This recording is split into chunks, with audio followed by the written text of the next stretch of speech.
साथियों, आज एक और विषय में देश के लोगों के सामने रखना चाहता हूं। ये विषय है भ्रष्टाचार के खिलाफ कार्रवाई को रोकने की साजिश।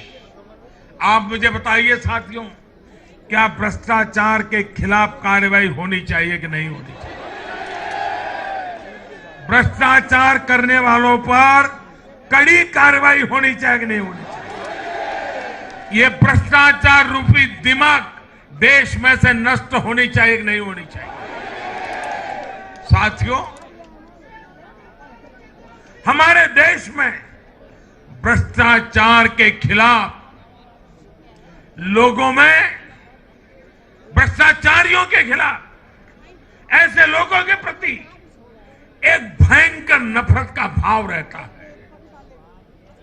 देश की गाढ़ी कमाई को लूटकर अपनी तिजोरी भरने की ये प्रवृत्ति कुछ लोगों की पहचान के साथ जुड़ गई है। भारतीय जनता पार्टी 2014 में एक ईमानदार सरकार का वायदा करके चुनाव जीती थी और हमारी ईमानदारी को देखकर 2019 में जनता ने हमें और ज्यादा आशीर्वाद दिया।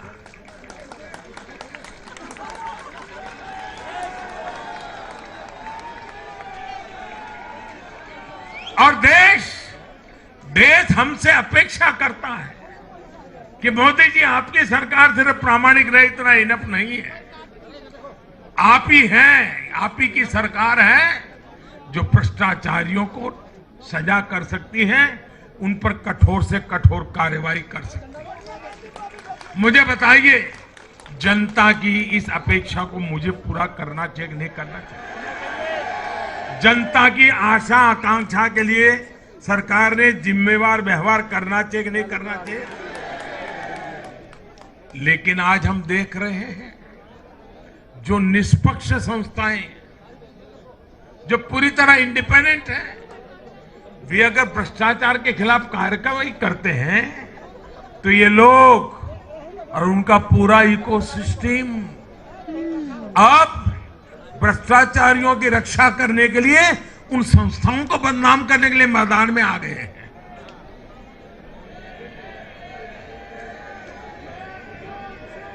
ये देश का कितना बड़ा दुर्भाग्य है कि घोटालों से घिरे लोग एकजुट होकर अब अपनी इकोसिस्टम की मदद से इन संस्थाओं पर ही दबाव बनाने लगे हैं। जांच एजेंसियों को रोकने के लिए ये लोग अपने इकोसिस्टम के साथ मिलकर नए नए तरीके खोजते हैं। इन लोगों को देश की न्यायपालिका पर भी भरोसा नहीं है। पहले हजारों करोड़ रुपए का भ्रष्टाचार करो, फिर जांच भी नहीं होने दो, और जांच करे तो उस पर दबाव बनाओ। ये इन लोगों की प्रवृत्ति है। और देश के लोगों को एक और बात पर मैं ध्यान देना के लिए आकर्षित करना चाहता हूं। ये लोग किसी भ्रष्टाचारी पर कार्रवाई होते ही उसे धर्म का रंग देते हैं, प्रदेश का रंग दे देते हैं, जाति का रंग देने लगते हैं। ये नए तौर तरीके शुरू हुए हैं। किसी माफिया के खिलाफ अदालत कोई फैसला सुना देती है तो भी उसे ये लोग धर्म और जाति से जोड़ देते हैं।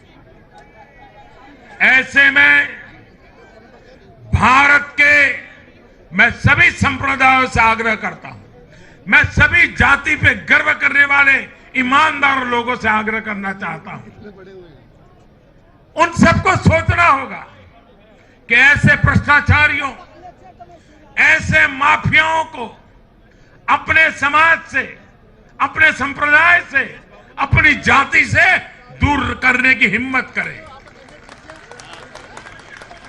इससे समाज भी मजबूत होगा, संप्रदाय भी मजबूत होगा और हर व्यक्ति का भला होगा। और यूपी में हमारी विजय का एक कारण यह भी है कि वहां के लोगों ने कई दशकों से ऐसी राजनीति का बहुत नुकसान सहा है। मैं बनारस का सांसद होने के नाते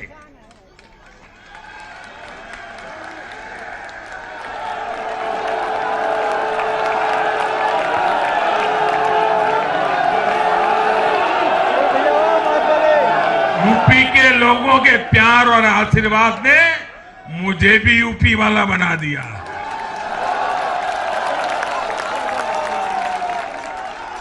मैं बनारस का सांसद होने के नाते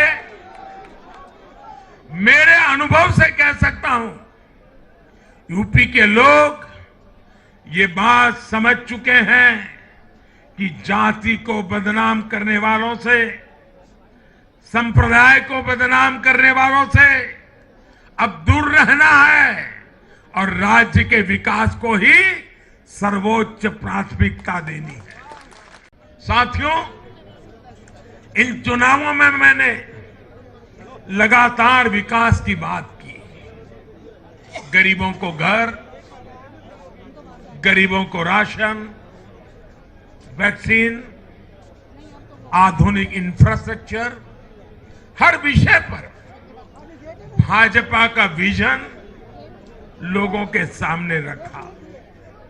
इसके साथ ही जिस एक बात पर मैंने सबसे ज्यादा चिंता जताई थी वो थी गौर परिवारवाद। मैंने राज्यों के लोगों को बताया कि कैसे मैं किसी परिवार के खिलाफ नहीं हूं, नहीं मेरे किसी की व्यक्तिगत दुश्मनी है। मैं लोकतंत्र की चिंता करता हूं और मैं सभी ज्ञानियों को कहता हूं, जरा लोकतंत्र के तराजू पर इन चीजों को तोल के देखो।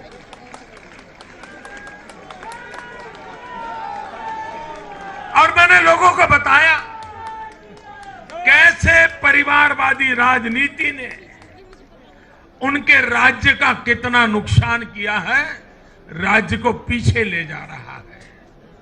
और मुझे खुशी है कि मतदाताओं ने इस बात को समझते हुए भी इस चुनाव में अपना वोट दिया है, लोकतंत्र की ताकत को मजबूत किया। साथियों, ये लगातार बहस बहुत जरूरी है। भारत जैसे लोकतंत्र में और देश को जिस ऊंचाई पर ले जाना है उसको ध्यान में रखते हुए जिन मुद्दों को मैं उठा रहा हूं उसको निरपेक्ष भाव से बहस होना जरूरी है। भारत में परिवारवादी राजनीति का, ये मेरे शब्द लिख करके रखिए दोस्तों, एक न एक दिन ऐसा आएगा जब भारत में परिवारवादी राजनीति का सूर्यास्त ये देश के नागरिक करके रहेंगे।